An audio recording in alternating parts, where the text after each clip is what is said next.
of the Tour de France 2024. Évaux-les-Bains to Le Lyon-Rhin. It's a long one. 211 kilometers to be taken on today, and it's also a bumpy one. There are 6 categorized climbs, including the Puy-Marie-Pas de Pérol, 5.4 kilometers at an average gradient of 8.1%. The first category climb, there are bonus seconds on the penultimate climb as well at the Col de Pétru. Yeah, keep it going. Just reiterating that point that I mentioned before, Rob. It's so important on a day like today to fuel in the earlier parts for the back end of the race, but not only that, the remainder of this tour. If you forget to fuel, it is completely too late, and your body will then just burn muscle, and that is not what you want. So they will have a meticulous plan coming into the stages, each stage different when it comes to how hard the day's going to be, as to how many grams of carbohydrate they'll have to take on board. But today it's a big one with 120 grams per hour. Let's see what everybody predicted before the stage. Before the finish in... Happy you could play it out. How will you celebrate tonight? 24. Évaux-les-Bains to Le Lyon-Rhin. It's a long one. 211 kilometers to be taken on today, and it's also a bumpy one. There are 6 categorized climbs, including the Puy-Marie-Pas de Pérol, 5.4 kilometers at an average gradient of 8.1%. The first category climb, there are bonus seconds on the penultimate climb as well at the Col de Pétru. One for the breakaway. Will we see something happen in GC?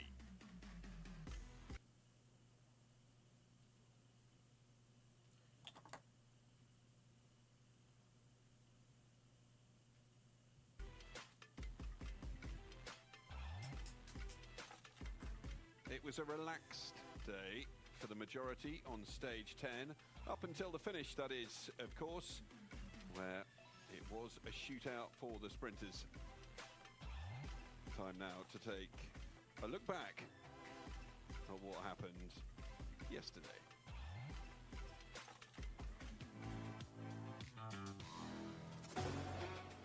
Well, it was a long wait, but it was well worth it. Jasper Philipsen finally winning a stage in the 111th Tour de France. The Belgian sprinter, winner of 4 stages last year, finally finding an opportunity thanks to a brilliant Mathieu van der Poel lead-out. So powerful in the last kilometre, the world champion reminded everyone why a year ago he was considered as the best lead-out man in the peloton.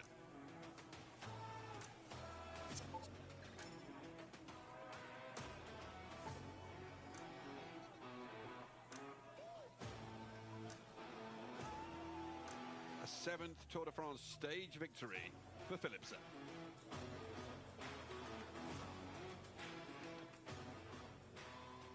It's a big objective, of course, to win a Tour de France.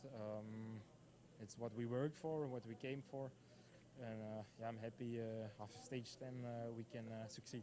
The team did a really, really good job to keep us in front, and we did what we were the best in, trying to organize our lead-out train. What we have the guys for is the strength, and I'm happy you could play it out. How will you celebrate tonight?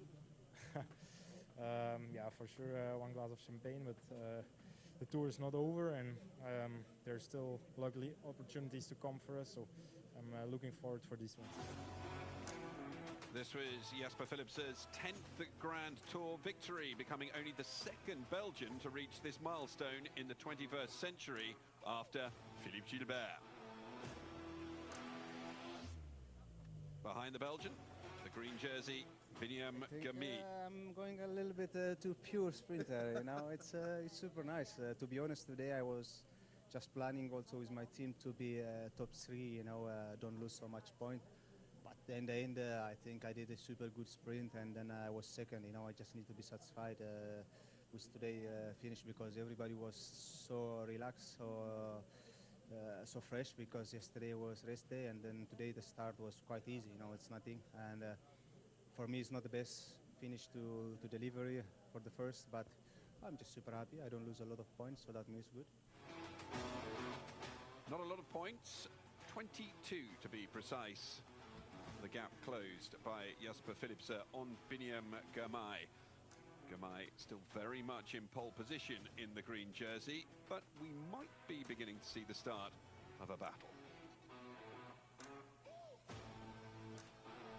Quiet one for the GC favourites. They probably won't be so relaxed at the end of today's stage.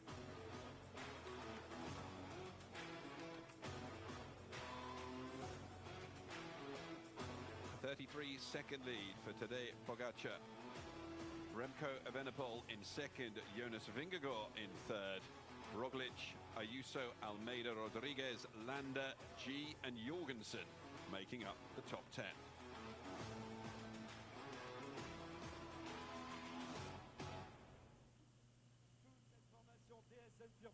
Au moment où l'on retrouve la grande voix des champions de France. Rebonjour Marc Chavé. Rebonjour Michel Gélisée, bonjour à toutes, bonjour à tous, le plaisir de vous retrouver. So the teams being introduced to the crowd down at Évaux-les-Bains ahead of the rollout here. And there will be a certain amount of nerves, I'm sure, involved within these riders because it is a long day ahead. And Romain Bardet, well, coming on to home territory. Can we expect something else from the winner of stage one? With Alpecin de Koenig and Jasper Philipsen taking yesterday's win, we now have 9 teams who have won so far in this year's Tour de France and 13 teams still without a win. And Louis-Pierre, yesterday, and the talk about Philipsen not winning so far in the Tour, finally got it yesterday, just shows how important and how big the Tour is. Yeah, the Tour is really important, more important than everything, because everybody was talking about Philipsen. Everybody said, it's not so good this year, you know, it's not a good season. Oh my word, look at what he did in the beginning of the season. He won on Tirreno Adriatico, he won Classic Bruges de Panne, he won Milan-San Remo, he was second in Paris-Roubaix. It's a really good season for him now. He has this win on the Tour de France, and we can say that he is the best Jasper Philipsen. And Matt, we still have some big teams in the bunch that haven't won yet. Red Bull, Visma, Ineos. Do you think that's going to impact a lot? Maybe not so much for Visma, Lisa, Michael Bora. I think they're looking towards the general classification. So I think they have a slightly different focus. But for teams like Ineos, who've got obviously ambitions for GC and winning stages, I think we might see Tom Pidcock active. I think EF would be one of the biggest teams today going for it. And in relation to Alpecin de Koenig, you were saying that the pressure is off. Look out for Axel Laurence. But as you say, over half of the teams here haven't won yet, and this is a clear opportunity for the breakaway. Although it's got the profile and the elevation of an alpine stage, over 4,300 meters of elevation, not easy at all coming in the second half. 4,000, almost 400 elevation meters today. Let's see what's on the menu for the riders today.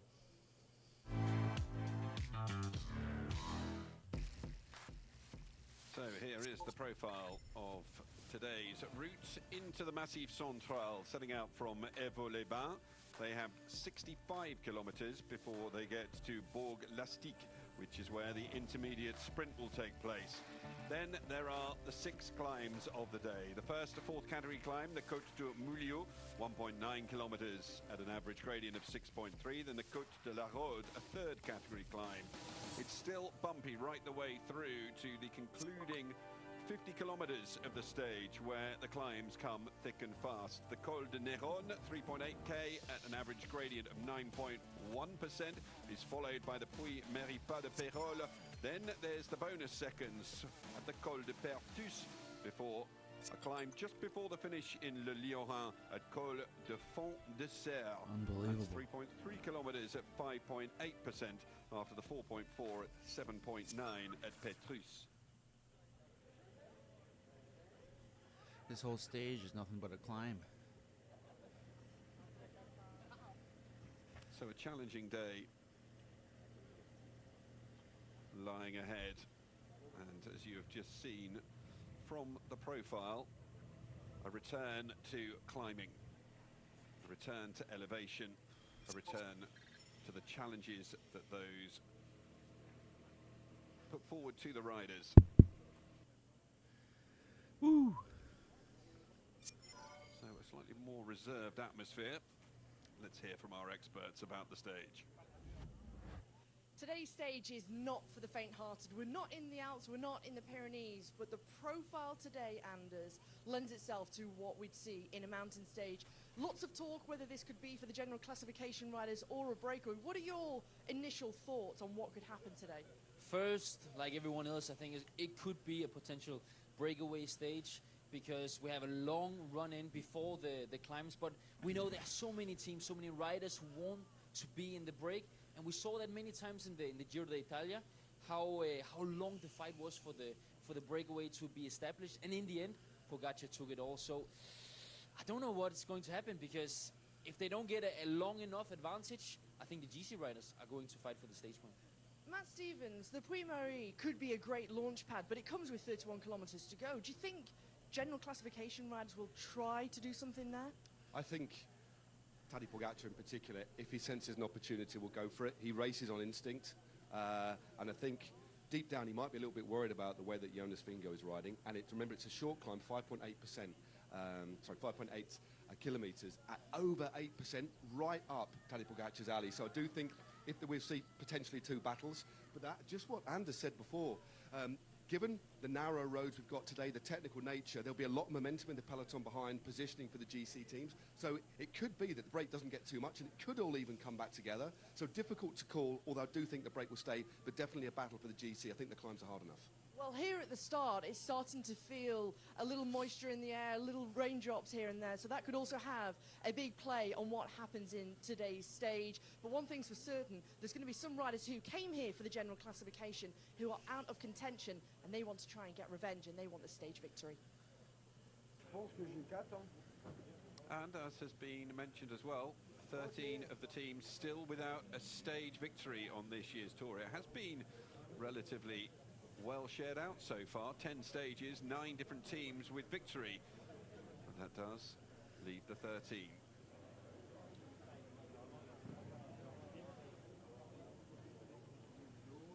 Groupama FDG, one of those teams who are yet to pick up a stage win so far.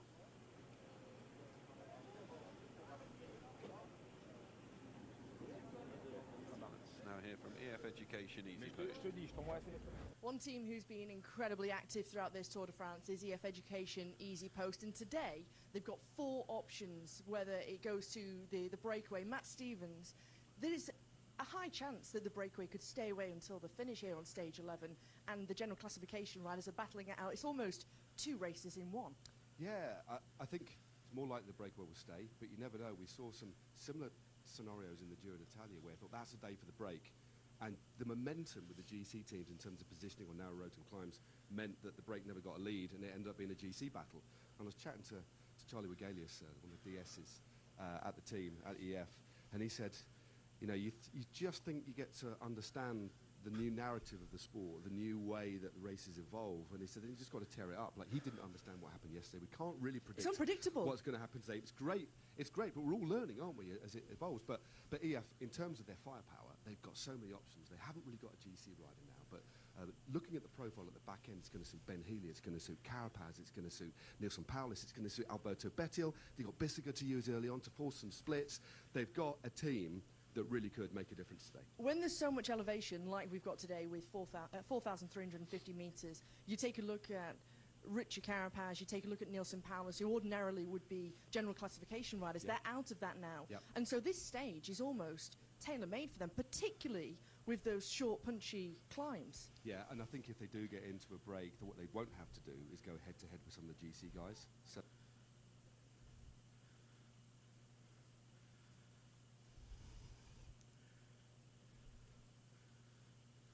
there's a bigger chance if the break does stay clear, and they manage to infiltrate it, that they've got a real chance of winning today. I think, I'd say for this team,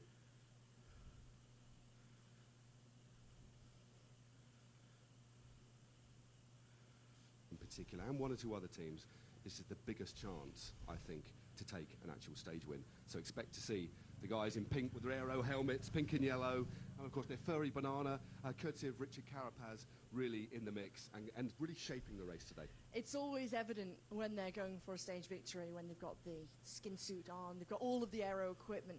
Today, EF Education Easy Post will be looking for today's stage victory.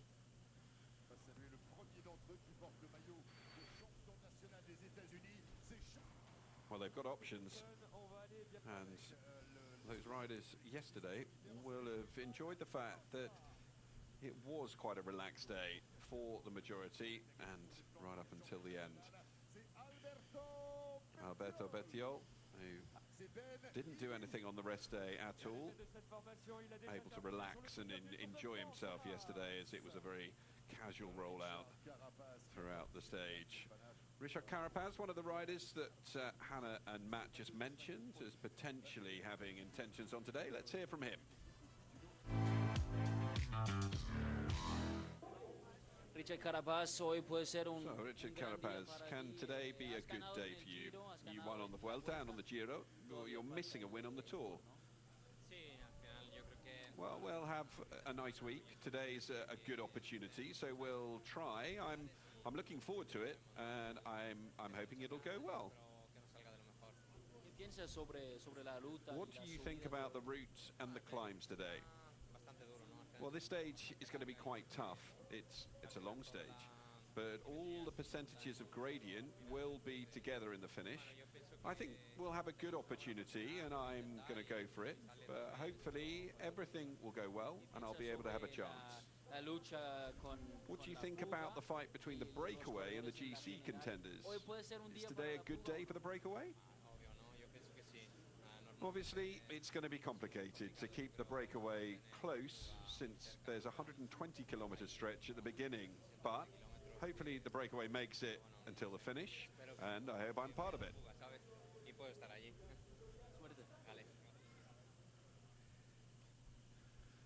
So the intention's clear for EF Education, and as has already been mentioned, plenty of potential candidates for them to put forward.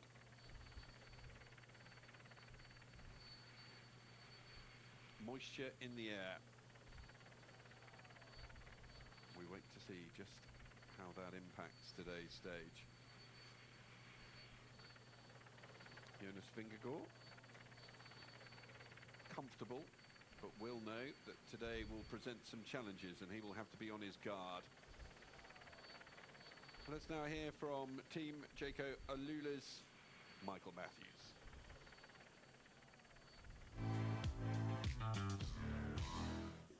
Michael Matthews, what do you think about today's stage and the profile? Yeah, it's a hard one. I think 4,400 meters, more or less. Mostly in the last 45 kilometers. So, yeah, that makes for a lot of climbing meters in a very short period of time. So, yeah, we'll try our best. I think, obviously, I think everyone's plan is the breakaway today. I don't think any GC teams or any big teams are going to be pulling all day to go for the stage. So, obviously, breakaway is the only plan today, and hopefully I have good legs like I had on stage 9. You already won a stage, I think, 2 years ago. It was a bit less hard, maybe, but there were climbs. Yeah, I would say a similar sort of stage, but yeah, probably not as hard as we have today. So let's see. Yeah, in the end, it's all going to come down to legs on that final 45 kilometers. It's, I think it's 2K at about 12%, with about 20K to go. So yeah, it's going to favor probably more the lighter climbers, but yeah, I'll be out there trying to do my thing. Thank you, Michael. Michael Matthews saying that there's potential, but I think in his heart of hearts he probably thinks that today is just a bit too hard for him.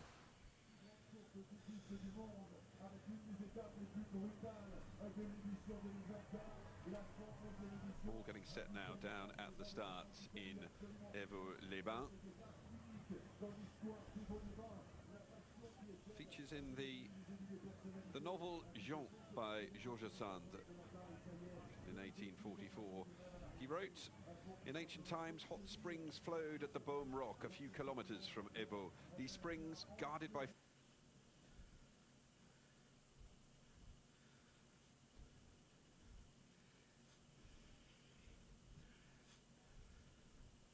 fairies cured the locals, but the Queen of the Fairies, unhappy with the honours paid to Saint-Martial, kicked the springs dry and threw her heavy hammer, shouting, "Wherever this hammer falls, the spring will gush forth." And the hammer fell at Evaux. Evaux-le-Bain has had thermal baths.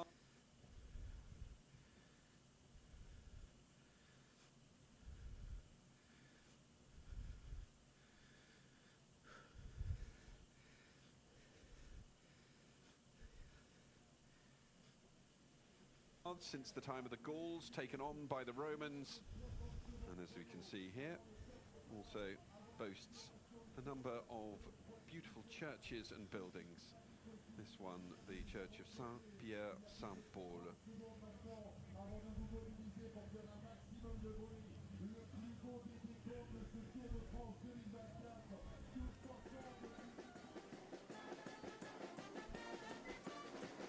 See a couple of euphoniums, a French horn and a sousaphone, along with those clarinets.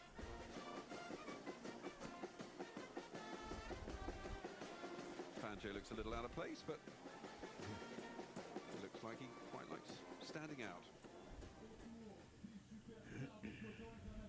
So Jasper Philipsen, yesterday's stage winner, up at the front. The countdown on for the start of stage 11 of the 111th Tour de France.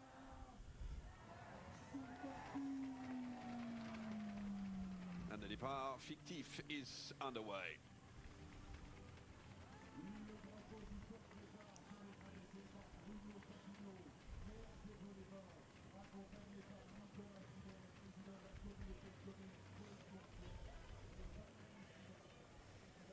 .4 kilometers in the départ fictif today, and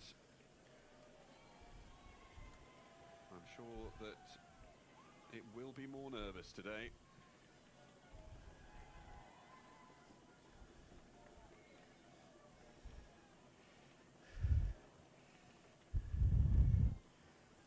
Evaux welcoming Le Tour on the 10 juillet, just 4 days to go until the national day, 14 juillet, and that should be a firecracker of a stage as well.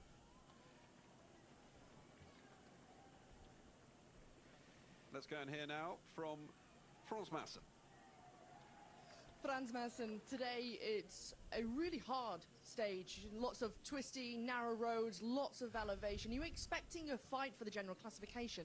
I expect England to put a lot of pressure on Holland in the start, and then I think they score a goal after 10 minutes, and then the pressure keeps on, and it stays 1-0 till maybe the last minutes, and then I think Holland makes a draw, 1-1, and we win with penalties. You think? Well, I think we're going to make a late comeback in the extra time given. We're going to have 5 minutes extra time. I think we're going to score a very late goal. It's going to make it 1-1, and then we're going to go to full extra time. So, yeah. Possible. I think Harry Kane is blocking a lot, and we win the game.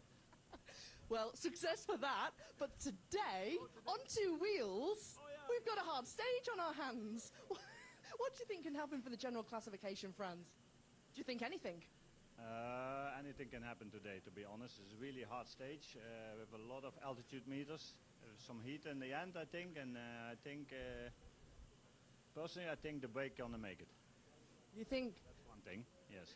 How's Jonas feeling ahead of a day like today? Do you think many people are underestimating his capabilities on a day like today? No, I think everyone is a bit nervous for today because it's a really hard stage. After an easy day yesterday, it will be a big battle for the brake, I expect. And then it depends who is in the brake, what will be going on later on.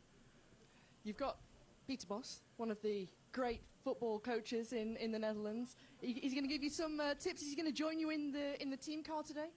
Not in the team car. He's with Richard in the car, so he's pretty close to the team. But maybe he's a cycling lover, so maybe he has some extra tips. Thanks very much. Enjoy your day today, friends. Thanks, and success. Well, an interesting interview. It does feel that the majority of experts and DSs are leaning towards the breakaway staying away, but there is a large amount of uncertainty about exactly what's going to take place today.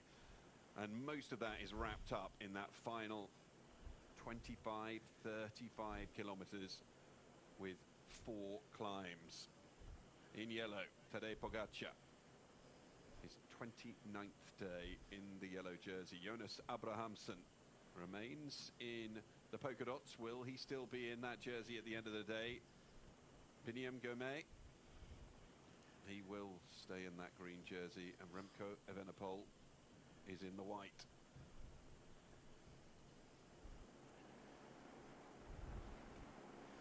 There definitely isn't the same conversation flowing between riders of the peloton in the run into this one. There is a general feeling, a little bit of unease, but also when is the springboard to that breakaway going to be? How early on?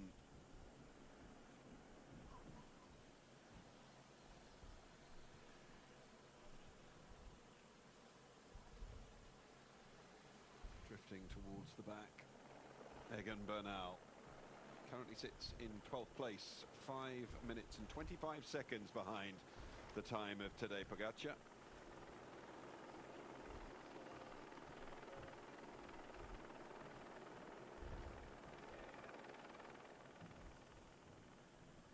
But you can tell the unease just by how close the peloton is riding to the car of Christian Prudhomme at the moment.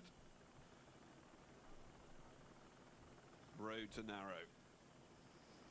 Positioning will be crucial in the latter part of the stage.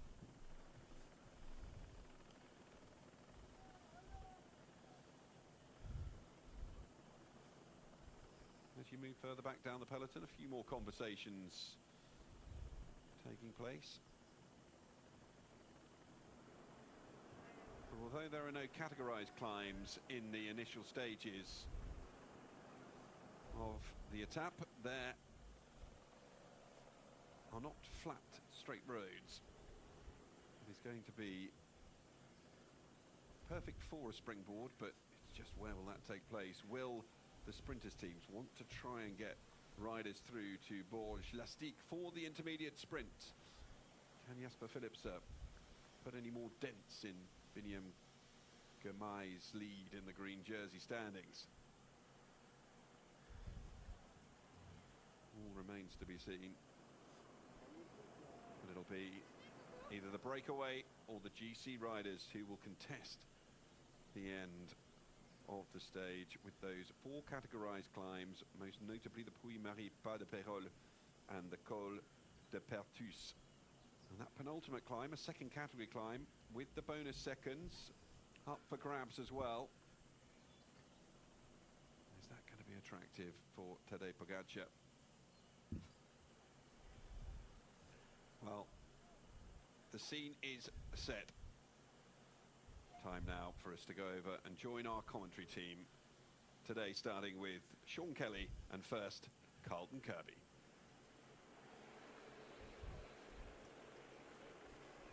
There are clouds. There's also going to be a storm kicked up for sure at the end of the day, metaphorically you might say, possibly literally. Let's hope the rain stays away, but Warren Barguil not being favoured right at the very beginning. If you're going to get your bad luck out of the way, then make sure it's now. They may well hold it up for him 1,500 metres before we get to our official start. It's possibly lucky that indeed this luck has come, this ill fortune has come now, Sean, because today is going to be electric. Well, certainly it's the time to have a mechanical. As we see, we're still 1.4 to the official start here, and if there is anybody off the rear with a mechanical problem, they delayed the start for a bit until we get everybody in the peloton, and this is going to be a hectic start. It has to be, and you know, there's so many teams and riders want to be in the breakaway. It's a guarantee it will be a real active start. But will the breakaway get away when you have too many riders trying to make it, too many teams getting involved? It could go on and on and on, and we could get into the part of the race where it gets really difficult. But yeah, when you look at the 140k, there is a lot of kilometres there to form a breakaway. I feel the breakaway will get away, and if it does get away, it should be allowed, you know, enough of a time advantage to go all the way. But yeah, we will have to wait and see, and the first kilometres will answer our questions. Well, if you're wondering where the crowds are, this is one of the least populated and least visited places in the Tour de France. We're in Creuse at the beginning today. Last time we were here, Robbie McEwen won. We'll be speaking to him about that a little bit later on. Kilometre before the start, but one thing we do know, we have found some spectators here, bless them, is that these wide open spaces are quite gnarly. Nothing like we're going to be dealing with at the end of the day. We're talking 4,000 and more, 4,300 metres of altitude gain today, most of which is backstacked in the last 50 kilometres. We've got some huge climbs that will be magnified by the amount of riders who are trying to contend them. Whether it will be the GC men at the front of the race, we just do not know. It depends on the strength of the breakaway and the determination of it. There are many teams here who are determined to get off and up the road with still, that's coveted Tour de France stage win to be found. And there are a lot of teams who've got the kind of firepower that could thrive within a breakaway, and that means that this might be, and let's hope so, because we occasionally build it up and then it turns out not to be the case, but I feel it's certain today we're going to have a hell of a battle to be in this break, Sean, because there is so much at stake for so many teams. Well, I think it's guaranteed there's going to be a battle. They have to be here on this stage with the earlier part, you know, presenting a step where a break can get away. And there's a lot of riders will be careful to get into the break because it's not majorly difficult, as we see Jan Tratnik here getting a wheel change. It's really in the final where it's real testing. In that final 60 kilometres, that's where it gets really testing for everybody. So the earlier part, that first 150 kilometres approximately, you know, there's huge opportunity. In the very early kilometres, the first 50 kilometres, you know, a perfect terrain for a breakaway to form. So there'll be a lot of riders capable of getting into the breakaway, but they will be not capable of finishing off in the final, because this is for a real good climber. You know, a puncher is going to be in difficulty unless he's thrown heavyweight punches in the final, this afternoon. Let us see. So, the place that brought us Raymond Poulidor, an eternal second, of course, in the Tour de France, but such a great rider in other races, and of course one of the gentlemen of the sport as well. Let's see how gentlemanly it will be towards the end.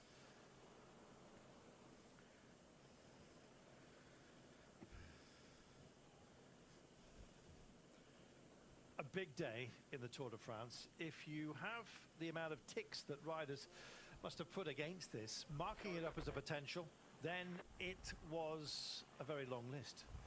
Now that it started, we'll see whether that list has been shredded. We'll see how it gets taken on.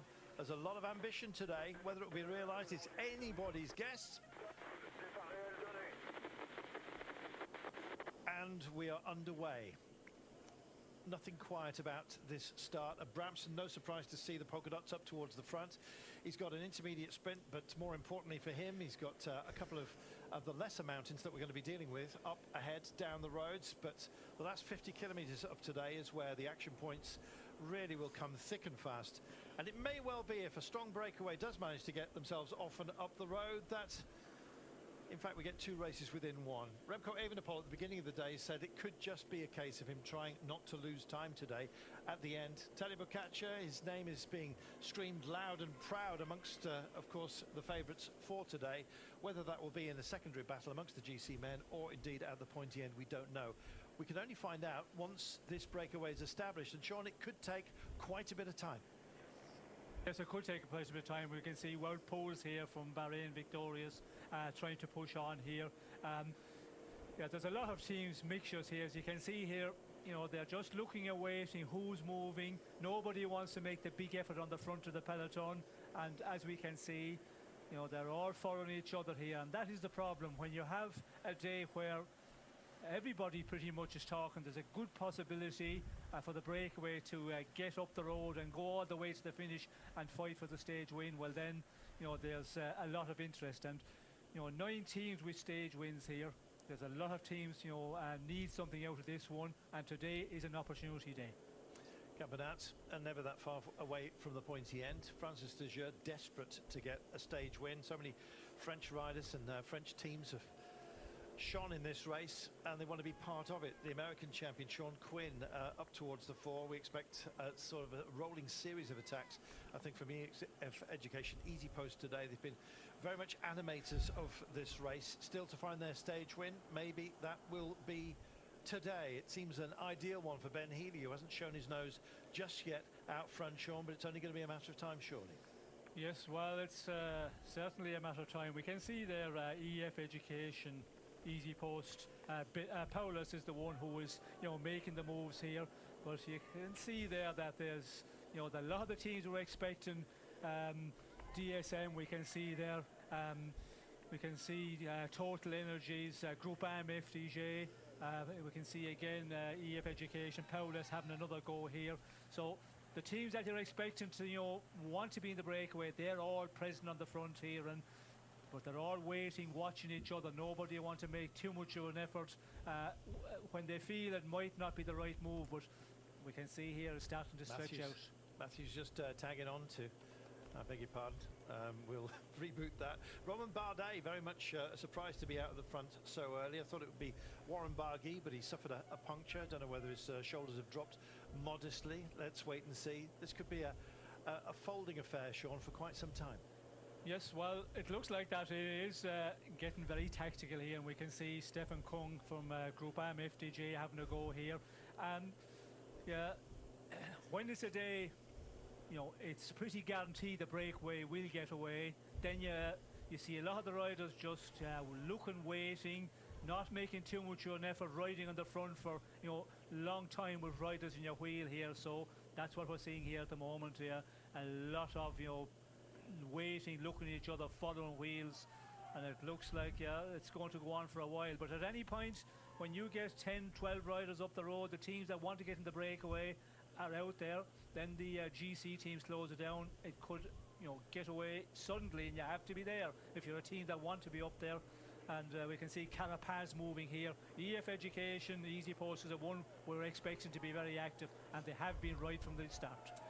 Carapaz kicking it. I was just about to say, is that Brian Kokari's coming to try and join the fun? Stevie Williams is on the back of that little line of 5 or 6 riders that are just chasing into Carapaz at the moment. Would be an ideal kind of man today, Carapaz, to try and deliver something. I was just about to say, we haven't seen the first real concerted attack, really trying to sprint away, because riders have been looking over their shoulders to see the composition of the attempted break, Sean, and that's a natural thing. Will it be allowed up the roads is always the question you ask yourself when you come off the front. Well, I think it will be allowed up the road by the GC teams, but the teams that are interested in the breakaway, they're all trying to be there, not giving the big effort at all, as you say, Carlton, for the moment. They're thinking, this break, I have to try and get into it. If I make too many efforts going with moves, well then I'm not going to be able to go on the right one. So they're all thinking that same, spare a little bit. They're also thinking the end of this stage, it's a real difficult one. The final 60 kilometres are majorly difficult, and it's a long stage, 211 kilometres, the second longest stage of the tour, and we're into the second week of racing, although we had a rest day 2 days ago, Monday. Yes, yesterday was a pretty easy day. There is, a lot of fresher riders here, but still all playing cagey.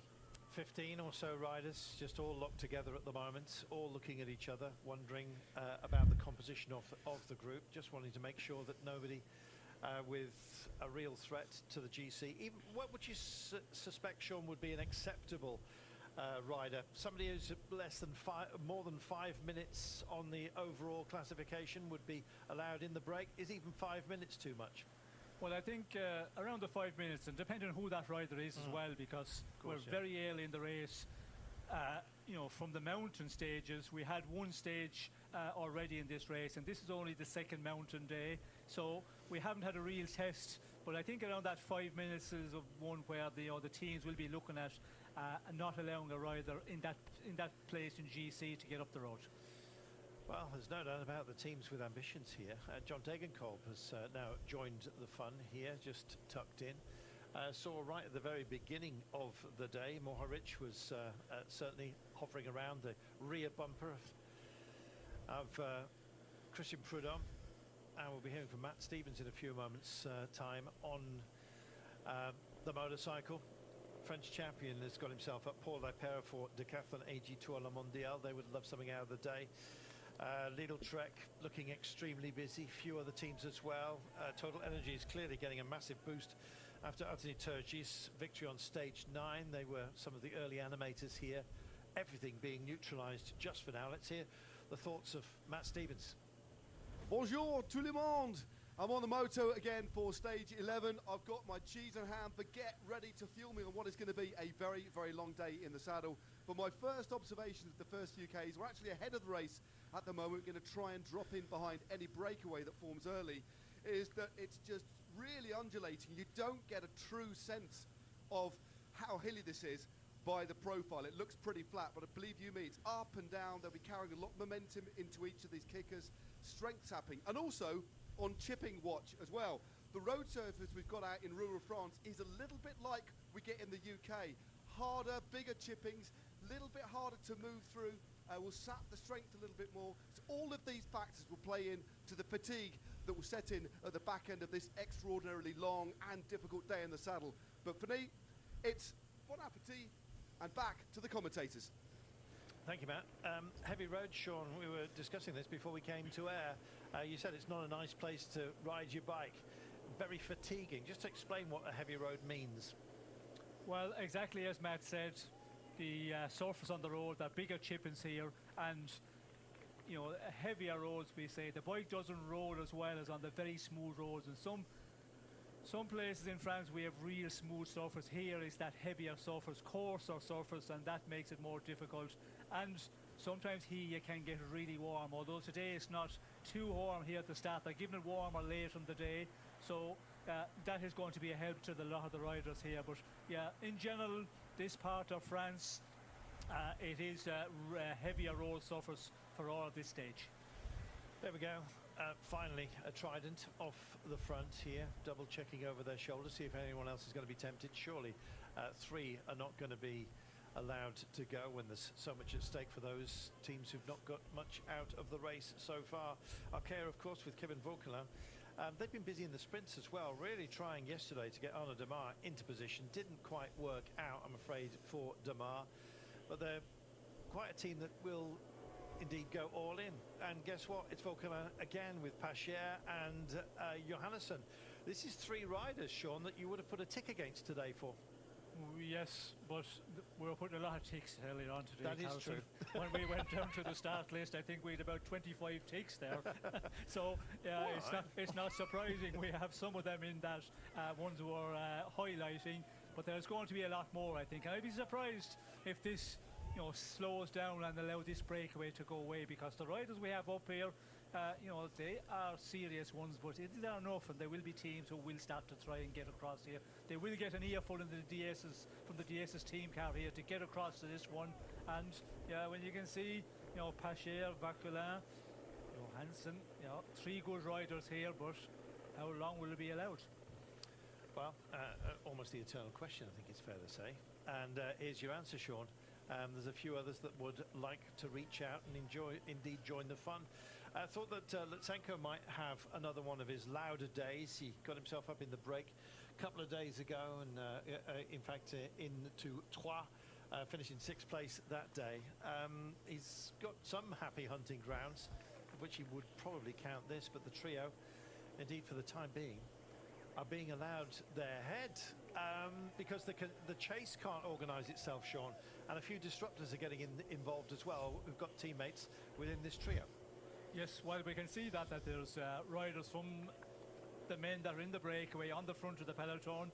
You know, they are going to try and close this one down and follow the attacks, and that is always difficult. And we can see the EF Education, Easy Post are the ones again, you know, pushing on. Nelson Paulus, you know, having a go here, and this is only going to last for a little bit, and we will see more attacks. We have to see, you know, some of the other teams that want to be in the breakaway try and get across to this one before it gets out of control. 15 seconds at the moment, and we can see the peloton is still going along at a very fast pace. So for the 3, you know, to open up the gap quickly, it's going to take a bit of time. Tobias Johannesson. Okay, he may not be somebody to trouble the general classification, but he is certainly somebody who is a star in this kind of puncher scenario. Sixth in flesh well on. Last year's tour he had his nose out there. He was hitting the brakes almost constantly. He's in this one right now, and on a stage like this, I would have put him top of the list for Uno X, and so they have achieved their aims, albeit by a modest margin of 18 seconds just for the time being. This is catchable, but the terrain favours the brake, Sean, the way it rolls. Look at it. Yes, well, as we heard from our man out there on the motorbike, Matt Stevens, he said this is, you know, not a flat terrain at all. It doesn't look difficult here, but it does, you know, kick up, and undulating all the time is the word. And, you know, the heavier surface is thrown in with that. It is a difficult one here.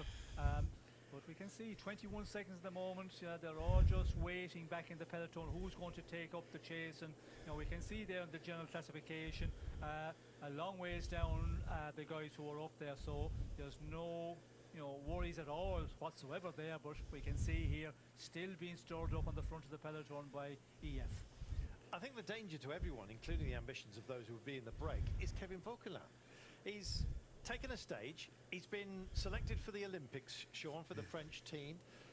He was fabulous, even in the time trial, finished in, let me just check, in 6th place.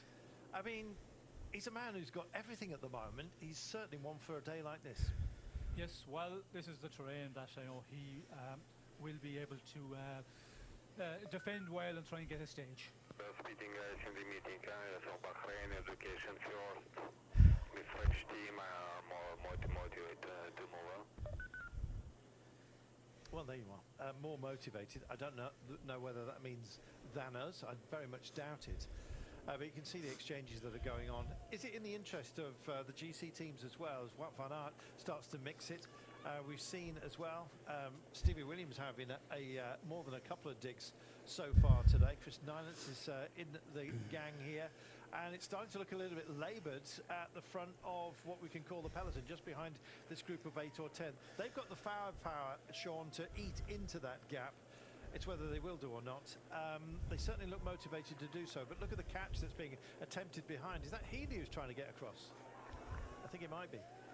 Yes, it is, and we can see Carapaz is up front here, and you know, there's a lot of good riders in this little split, but yeah, it's not going to be the one where we're going to see being allowed away here, all coming back together again. And in the meantime, 23 seconds to our 3 leaders out front, and unless they can get another good group here out of the peloton, meaning, you know, 6 or 8 riders to get across to this one, you know, 1 or 2 riders are going to have a bit of difficulty bridging this gap if it goes out to that 30 seconds plus.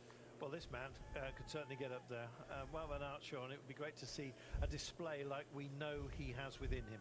Yes, well, we have the situation where, you know, the teams who have got a man up the road, they're just going to follow the attacks here, and that's what we're seeing with Wout van Aert. And you know, there's the marking out now for the moment, but yeah, with a small group out front, there's still, you know, the great possibility to try and keep on the attacking, keep on the pressure here, and try and form another group from the peloton.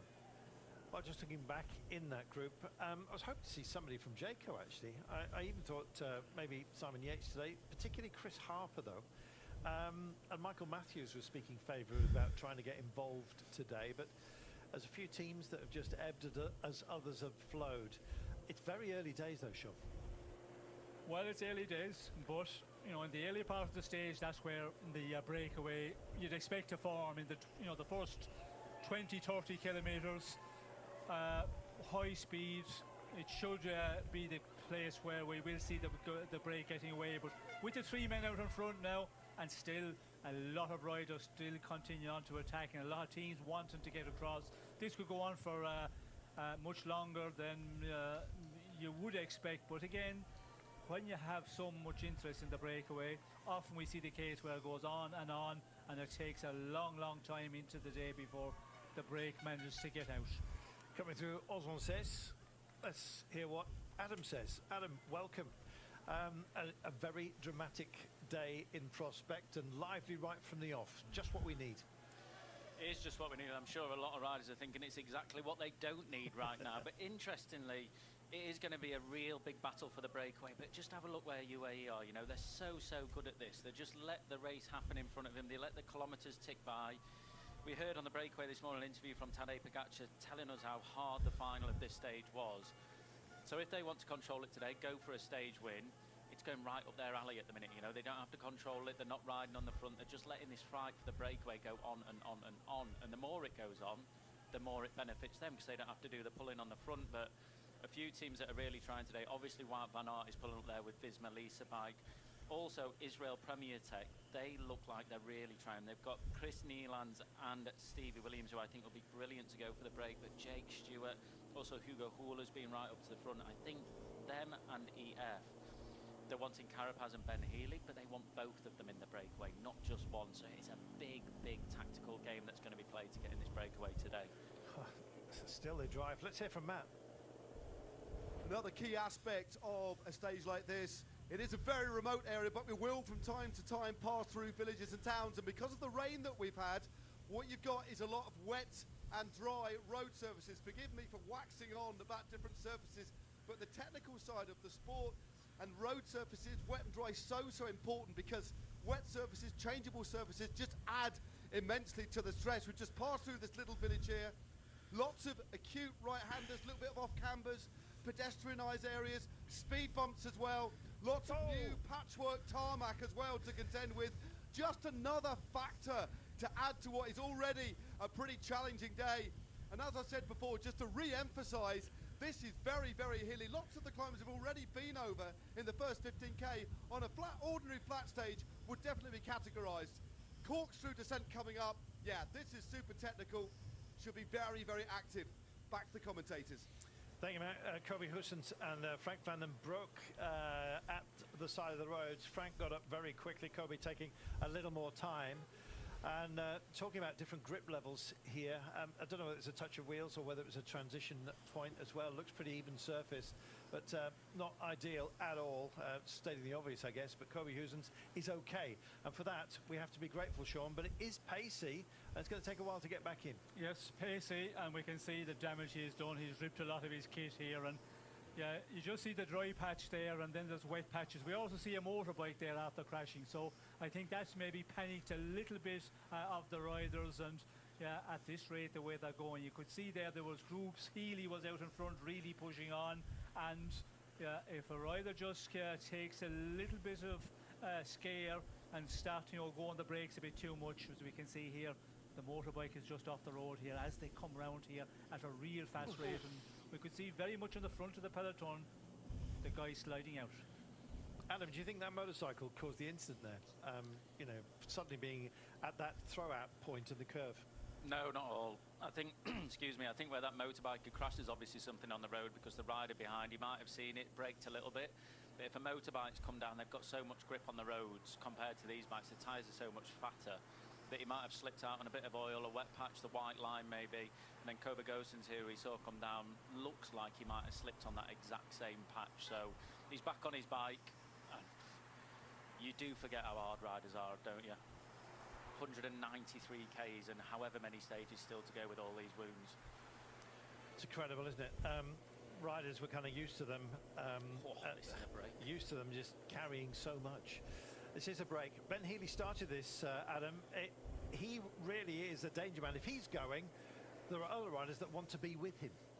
There is. I mean, the riders that are in that break, Wout van Aert, Tom Pidcock in there as well, Lascano from Movistar. There is some real firepower, and they're just the three names that I mentioned. Interesting to see two riders from Ineos Grenadiers behind. This is the first stage we've seen Ineos Grenadiers looking like they're trying to get some victory, apart from Tom Pidcock on the gravel stage, obviously. But yeah, this is a strong group that's going off the front here. Stevie Williams as well within there from Israel Premier Tech as well.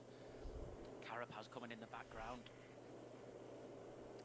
This could well be the killing of the trio that are up front. These are the pursuers at 15 seconds. The peloton itself only half a minute in abeyance just for now. Ooh.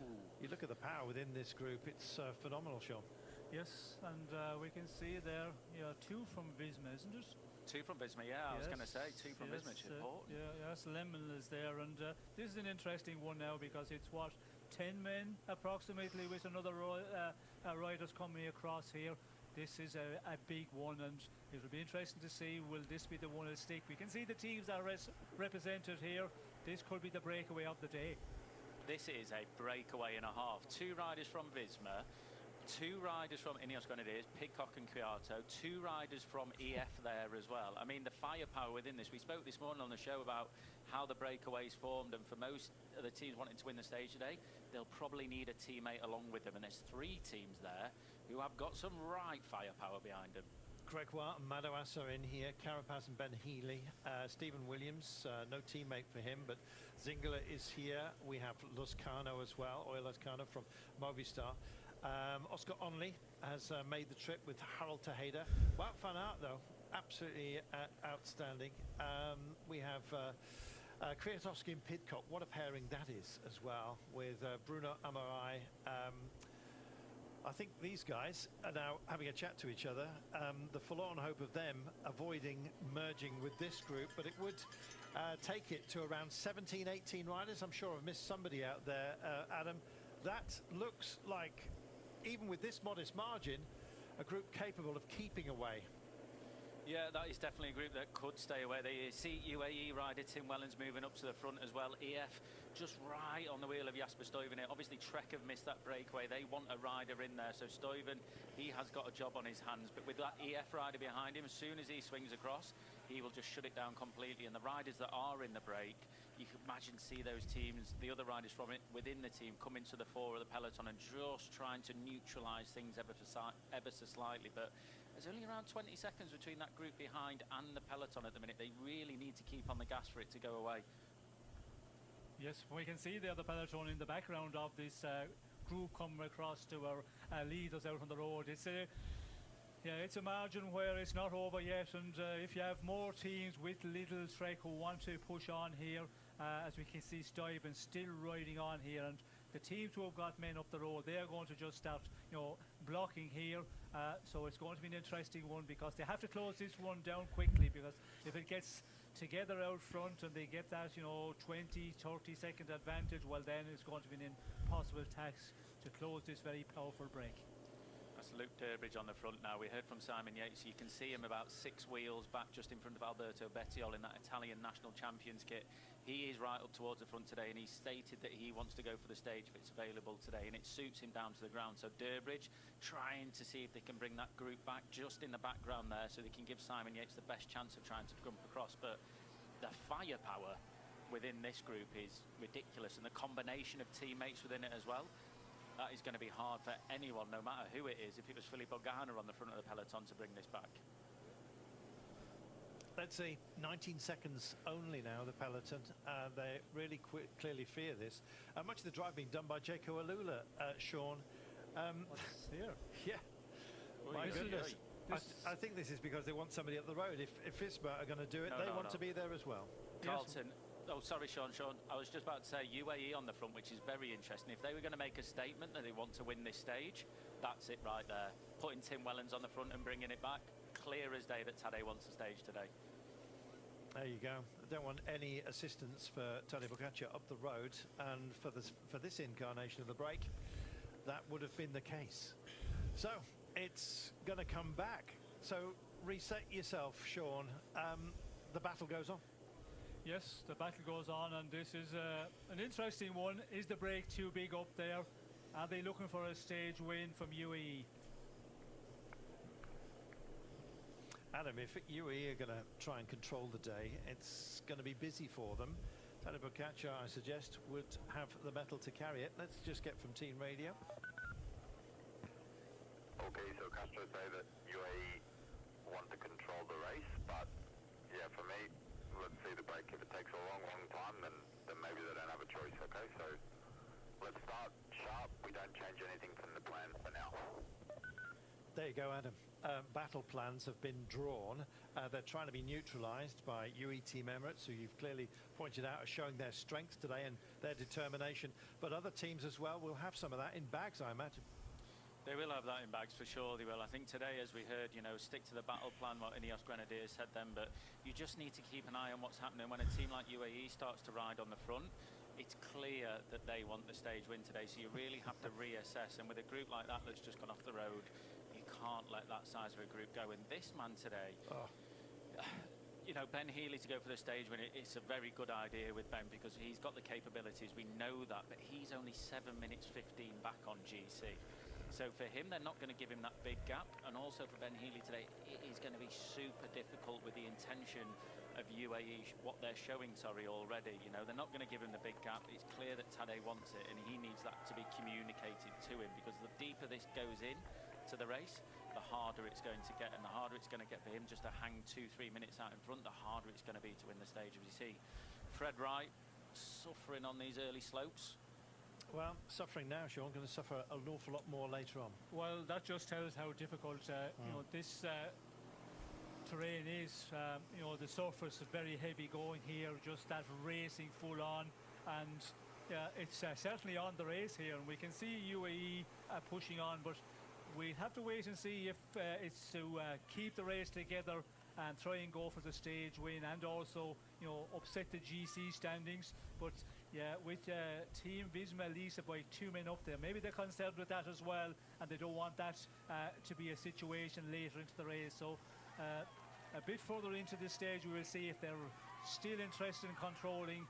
With 188 kilometers to go, you know, it's the big ask to control it in this first part of the race, with such a long distance to get to the really meaty part of the stage. Just a bit of breathable gauze there, being attached to Robbie Houston's, who is one of those who's been bitten by the day. We believe possibly just some fluid on the road which took out a motorcycle, and indeed he found it himself, unfortunately. Meanwhile, the wrestle to get into a break today continues. Maxime Van Hil's now showing some ambition. Ben Healy, you know, if you're going to pick a puppy that was going to give you a lot of exercise, you'd pick a terrier like him. He is just relentless. He's sure to go again. You can be certain.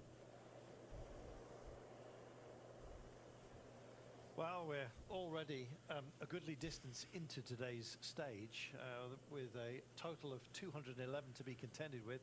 It's Kobe Houston. He's been back to the medical car, and indeed has been patched up as best as he possibly can. Paulo Paranel, French champion, has decided to go and show the tricolour up the road, double checks over his shoulder. It's a duo only, and it looks like it might be Healy having another dig. When does he stop, Sean? He's a dog with a bone. Well, it's all happening, it's all kicking off here, and if you want to be in the breakaway, you have to be accurate. We can see Bernard from Little Trek here, Julian Bernard, and yeah, we did hear from Ineos or some of the other team DS as well. The French are very interested in this stage, and it's certainly the case. But you know, we can see Ben Healy.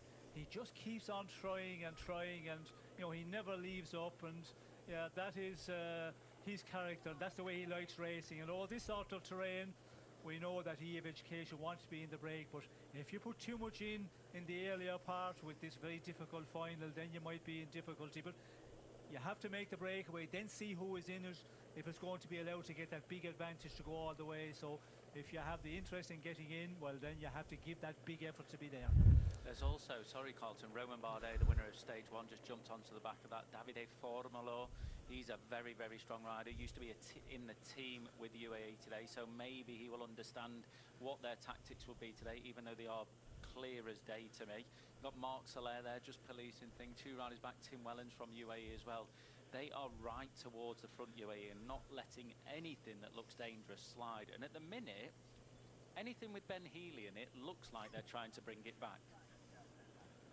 Roman Bardet, he was majestic when it came to the opening stage. The way he bridged to the break, and of course to his teammate Van den Broek, which was just genius at work. He's very smoothly effective, Sean. He's not been trying to drift to every single one of the breaks, showing a bit of cleverness. And well, let's wait and see indeed if his wisdom pans out. At the moment, it's incredibly hard to read who's going to have the legs to even get into the breakaway. Well, it is a big mishmash of teams and riders here, as we can see. You know, it's still going on, and it's going to go on and on until, you know, we get that plastic snap and we get that break formed. And yeah, it's this stage that we always talked about, that it is a perfect one for the breakaway, but it's costing a lot of energy here to a lot of riders trying to make this breakaway. As we can see, you know, again, another group just coming off the front, but more riders looking, trying to make it across, looking at each other, see who's there, and this is going to, you know, go on. But at any point we could just get that right combination. The teams are happy with the situation, then it could close down. So you have to be very active if you want to have your team in the breakaway. There's a balancing act, Alan, between what would be a perfect breakaway to actually get away and the imperfections that would be acceptable to the GC teams. I mean, it's such a hard day today to judge which is the right breakaway. We saw a group go previously with some big names in there and a lot of teammates in there as well. And UAE, Jayco and Lidl Trek were the ones that shut that down because they didn't have Lidl didn't have a teammate in there, Jayco didn't have a teammate, and UAE didn't want that to go out as well. But if we look now on the road, there's 15, maybe 20 riders in there, and this becomes a panic now for a few of the GC teams, because if you look in that second group where Ben Turner is in the orange on the front of it, there is a UAE rider, so they start to slip into moves, they start to put the pressure on. UAE then get to go on the back foot against the likes of Remco, against the likes of these guys. So we've got a rider there, you know, if you want to control it, if you want to do this, you crack on. But I think later on in the race, it's obvious with Tadej showing what he wants to do today with putting the team to the front. And even if they do have a rider up the road, Tadej can still go on the attack. So the GC teams really have to mark each other and make sure nothing too dangerous goes. The likes of Joao Almeida, these kind of guys trying to jump away, not trying to jump in the way, but get in small breaks and just go under the radar a little bit. Simon Yates, you know, it's always somebody that you want to see up towards the front. Julien Bernal, Brian Coquard is here. This looks almost like a wavering sprint at the moment, and it's been marked out yet again. Here is Simon Yates just coming to the front, just having a look at the makeup, seeing who's here, whether it's worth the candle, whether he needs to just regather himself and go again. And there is the peloton, absolutely relentless, Sean, in their pursuit of these guys until they can be certain who is indeed there. Yes, well, we can see it's you know, a big fight, and we can see the speeds they're going. They're going at 65 kilometers an hour just some time back there. We're still doing over 50 kilometers an hour over this sort of lumpy terrain.